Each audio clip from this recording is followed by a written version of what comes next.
The Minnesota Historical Society is the largest state historical society in the United States. We're also one of the oldest. Studying history is about developing those critical thinking skills, about collaborating, about communication. And the Minnesota Historical Society wants to use technology to ramp that up a notch. History in Our Hands is a new project we're doing here at the Minnesota Historical Society.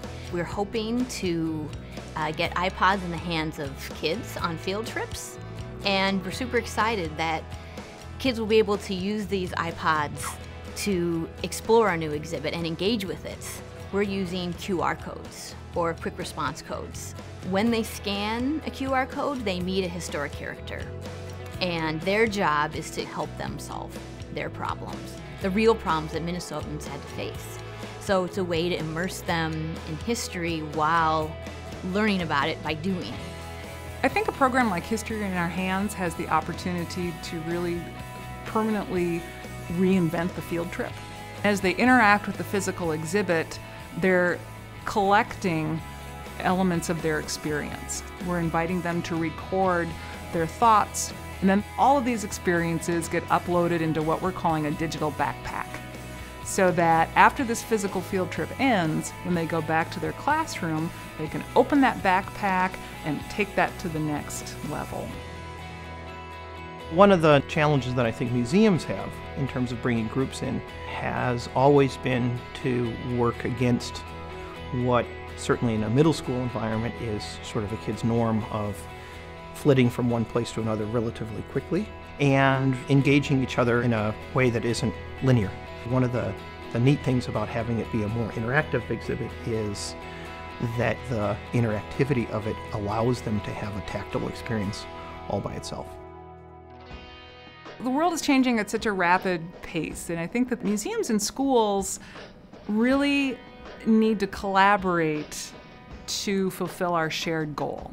And that goal is to create success for today's students. It doesn't just have to be the only way that you get to use the museum is through a physical field trip. With technology, you can access all the resources of that museum in a multitude of ways and anywhere, anytime. History Live is two-way video communication with students. It allows us at the History Center to talk to students across the nation and across the world and communicate with them about history. It's broadcast over our smartboard. The kids are not only engaged by what they're seeing and hearing, they're also up and moving around. So there's a whole lot that's going on at the same time. They're almost part of the act.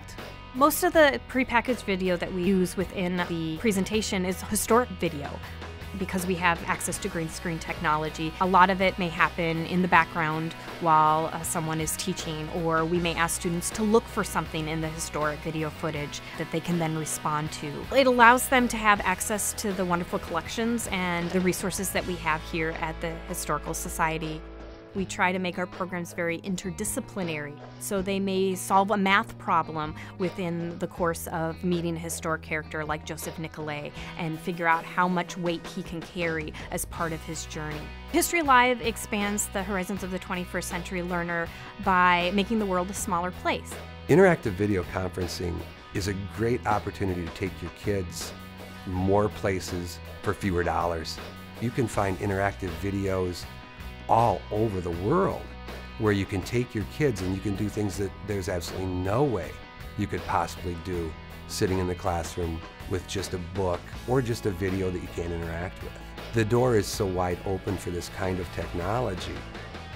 Today's students really are different than kids in the past. They're the first generation of human beings to grow up in a completely digitally immersed world. So the first generation to always have the internet, they've always had smartphones, they've always had video games. This has had a huge impact on the way they like to learn, the way they think, the way they behave. It's not just using technology to do the same thing in a different way, it's using it to take learners to a whole new place, to a whole new level of meaning and understanding and excitement about the thrill of learning.